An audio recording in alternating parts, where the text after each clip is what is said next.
بسم اللہ الرحمن الرحیم۔ شب برات سے متعلق کچھ سوالات آئے ہوئے ہیں، ان کے جوابات عرض کیے جا رہے ہیں۔ ایک سوال جو بار بار معلوم کیا جا رہا ہے وہ یہ ہے کہ روزہ کب رکھنا ہے، اور روزہ ایک رکھنا ہے 3 روزے رکھنے ہیں، اس لیے کہ 3 روزوں والی بات بھی چل رہی ہے۔ تو جواب میں عرض ہے یہ جو 3 روزوں والی پوسٹ چل رہی ہے اور یہ جو 3 روزوں والی بات ہے تو یہ شعبان کے ساتھ میں خاص نہیں ہے، بلکہ تو ہر مہینے کی بات ہے کہ آدمی ہر مہینے 3 روزے رکھ لیا کرے۔ یہ ایام بیض کے روزے کہلاتے ہیں، تو ان کا تعلق ایسا نہیں کہ صرف شعبان سے ہو، بلکہ ہر مہینے سے ان کا تعلق ہے۔ اور جو شعبان کا جو روزہ ہے وہ ایک ہی ثابت ہے در حقیقت، تو ایک روزہ رکھنا ہے آپ کو 15ویں شعبان کو، اور اس میں بھی اہل علم کے درمیان میں اختلاف ہے۔ بعض رات تو یہ کہتے ہیں کہ یہ جو روایت آئی ہے سنن ابن ماجہ کے اندر حضرت علی رضی اللہ تعالیٰ عنہ سے کہ جب شعبان کی 15ویں رات آئے تو اس رات کو قیام کرو اور دن کو روزہ رکھو، اس لیے کہ اللہ تبارک و تعالیٰ آسمانی دنیا پر نزول فرماتے ہیں الی آخری۔ یہ جو حدیث آئی ہے تو بعض اہل علم یہ فرماتے ہیں کہ روایت سندن موضوع ہے، من گھڑت یہ روایت ہے، تو اس لیے وہ یہ کہہ دیتے ہیں، اس طرح کی ویڈیوز ہمیں دیکھنے کو ملتی ہے، وہ یہ کہہ رہے ہوتے ہیں کہ نہیں روزہ رکھنا ہی نہیں ہے۔ اور بعض رات یہ کہتے ہیں کہ نہیں یہ روایت جو ہے موضوع نہیں ہے، بلکہ یہ زیادہ زیادہ ضعیف قسم کی روایت ہے، تو اس پر عمل کرنے کی گنجائش ہے۔ تو بہرحال اس پر عمل کیا جا سکتا ہے، تو اگر آپ روزہ رکھنا چاہتے ہیں تو ایک روزہ رکھ سکتے ہیں، اور یہ جو روزہ رکھنا ہے آپ کو یہ رکھنا ہے بدھ کے دن۔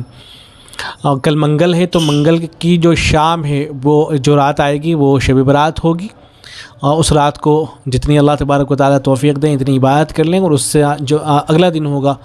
روزہ اگر رکھنا چاہتے ہیں تو روزہ رکھ سکتے ہیں، اور کوئی ضروری نہیں ہے، اگر نہیں رکھتے ہیں آپ تو کوئی حرج کی بات نہیں ہے اس میں، لیکن اگر رکھنا چاہیں تو رکھ سکتے ہیں، اس کی گنجائش ہے۔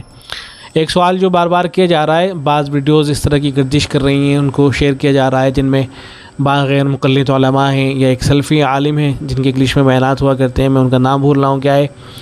تو ان کی ویڈیو شیئر کی جا رہی ہے جس میں کہہ رہے ہیں کہ جو شب برات ہے تو بدعت ہے، اس کا اہتمام نہیں کرنا چاہیے، نہ اللہ کے نبی صلی اللہ علیہ وسلم سے ثابت ہے، نہ صحابہ اکرام رضوان اللہ تعالی علیہم اجمعین سے ثابت ہے، تو یہ بدعت ہے، یہ سب نہیں کرنا چاہیے۔ تو جواب میں عرض ہے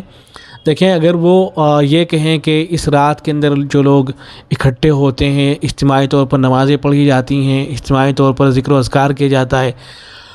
اور بعض حضرات اجتماعی طور پر اکٹھے ہو کر قبرستان جاتے ہیں، تو اگر ان چیزوں کو بدعت کہیں تو بات سمجھ میں آتی ہے، لیکن وہ مطلقاً اگر اس رات کی فضیلت کا انکار کر رہے ہیں تو یہ صحیح نہیں ہے، اس لیے کہ اس رات کی جو فضیلت ہے ایک حدیث سے نہیں کئی حدیثوں سے ثابت ہے، کئی صحابہ کرام رضوان اللہ تعالی علیہم اجمعین سے اس رات کی فضیلت ثابت ہے، اور بعض روایتیں وہ ہیں جو بالکل سندن صحیح ہیں، یہاں تک کہ جو بعض بڑے غیر مقلد حضرات ہیں انہوں نے بھی ان روایت کو کی صحت کو جو ہے تسلیم کیا ہے، جیسے ناصر الدین البانی صاحب ہیں، انہوں نے جو صحیح ابن حبان ہے اس کے اوپر جو حاشیہ لگایا ہے، اس میں جو روایت آئی ہے حضرت معاذ بن جبل رضی اللہ تعالیٰ عنہ سے کہ نبی اکرم صلی اللہ علیہ وسلم نے ارشاد فرمایا کہ 15ویں شعبان کو اللہ تبارک و تعالیٰ لوگوں کی طرف متوجہ ہوتے ہیں، تمام لوگوں کو معاف فرما دیتے ہیں سوائے مشرک اور مشاہین کے، یعنی جو دل میں کینہ رکھنے والا ہوتا ہے اس کی مغفرت نہیں ہوتی ہے۔ تو یہ جو روایت آئی ہے اس کی صحت کو تسلیم کیا ہے، اور اس روایت کو حسن قرار دیا ہے انہوں نے، تو اہل علم نے ان روایتوں کو صحیح تسلیم کیا ہے، تو اس لیے مطلقاً انکار کر دینا ان روایات کا یہ صحیح نہیں ہے۔ تو اس رات کی جو فضیلت ہے وہ ثابت ہے، باقی اس کے اندر ہنگامہ اور دوسرے کام کرنا وہ ثابت نہیں ہے۔ دعائیں وغیرہ بات شیئر کی جا رہی ہیں کہ اس رات کے اندر یہ دعا پڑھ لینی ہے، مثلا یہ دعا خاص طور سے شیئر کی جاتی ہے، اللہم یا ذا المن ولا یمن علیہ یا ذا الجلال والاکرام یا ذا الطول والانعام الی آخرہ، تو اس کو بہت زیادہ شیئر کیا جاتا ہے۔ تو میں نے تلاش کیا، لیکن تلاش کرنے پر بھی کسی روایت کے اندر یہ دعا مجھے نہیں مل سکی ہے۔ البتہ حضرت عبداللہ ابن مسعود رضی اللہ تعالیٰ عنہ کی طرف ایک روایت منسوب ہے، اس کے اندر یہ دعا ملتی ہے، لیکن اس میں بھی 15 شعبان کا کوئی ذکر نہیں ہے، اور وہ بھی اتنی مضبوط روایت نہیں ہے۔ حاصل یہ کہ یہ جو دعا ہے کسی مستند روایت کے اندر نہیں ملتی ہے، تو اس لیے اس کو جو ہے سنت سمجھ کے پڑھنا، یا یہ سمجھ کے پڑھنا کہ آج کی کوئی مخصوص دعا ہے، اس طرح کی چیزیں بہرحال ثابت نہیں ہیں۔ ایسے ایک دعا اور شیئر کی جا رہی ہے حضرت عائشہ رضی اللہ تعالیٰ عنہ کے حوالے سے، اعوذ بعفوک من عقابک واعوذ برضاک من سخطک الی آخرہ، تو اور یہاں حدیث کا حوالہ بھی دیا گیا ہے۔ تو یہ جو دعا ہے یہ بعض روایتوں سے ثابت ہے، جو شعب الایمان ہے اس کے اندر ایک روایت آئی حضرت عائشہ رضی اللہ تعالیٰ عنہ سے. اصل یہ وہی واقعہ ہے کہ جب اللہ کے نبی صلی اللہ علیہ وسلم قبرستان تشریف لے گئے تھے اور حضرت عائشہ رضی اللہ تعالیٰ عنہ نے اللہ کے نبی صلی اللہ علیہ وسلم کو نہیں پایا تھا اور تلاش کرنے کے لیے نکلی تھی. تو یہ مختلف الفاظ کے ساتھ اور مختلف روایتوں کے اندر یہ واقعہ جو ہے آیا ہے. تو اس کے مختلف الفاظ ہیں. ایک روایت کے اندر اس طرح سے آیا ہے کہ اللہ کے نبی صلی اللہ علیہ وسلم نے جو 15ویں شعبان تھی اس میں سجدے کے اندر مختلف دعائیں مانگی ہیں.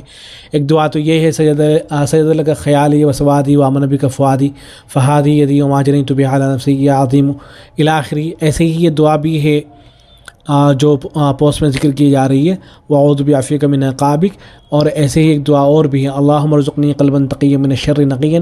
لا جافیا ولا شقیا. اس طرح کی یہ دعائیں تو یہ بھی اس کے اندر ہے. لیکن یہ سندن صحیح نہیں ہے, روایت بھی ضعیف ہے, لیکن اس پر عمل کرنے کی بہرحال گنجائش ہے, اس پر عمل کیا جا سکتا ہے.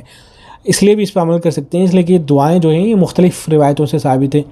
جو صحیح سندوں کے ساتھ آئی ہے. اس واقعے کے اوپر اگرچہ کلام ہے لیکن یہ جو دعائیں صحیح سندوں کے ساتھ میں ثابت ہیں. اور دعاؤں کے اندر تو ویسے بھی توسع ہوتا ہے اور گنجائش ہوتی ہے,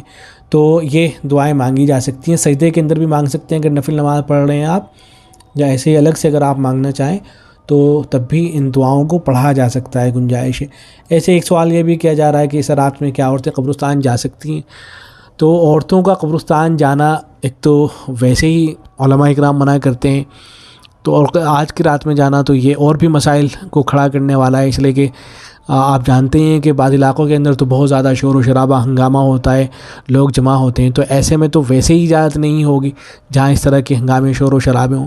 تو آج کی رات میں کیسے اجازت دی جا سکتی ہے؟ بہرحال عورتوں کا قبرستان جانا آج کی رات میں جائز نہیں ہے, درست نہیں ہے. البتہ اگر کوئی بوڑھی عورت کبھی کبھار قبرستان چلی جایا کرے اپنے کسی محرم کے ساتھ میں, جبکہ لوگ اکٹھے نہ ہوں وہاں پر, تو ایسی صورت میں گنجائش ہے عورتوں کے لیے. لیکن جو جوان عورتیں ہیں ان کو تو ویسے ہی منع کیا جاتا ہے. بہرحال عورتوں کا آج کی رات قبرستان جانا یہ جائز نہیں ہے, ناجائز ہے, درست نہیں ہے. اور بھی کچھ سوالات ہو سکتے ہیں, معلوم کرنا چاہیں تو آپ معلوم کر لیجیے گا. السلام علیکم ورحمۃ اللہ.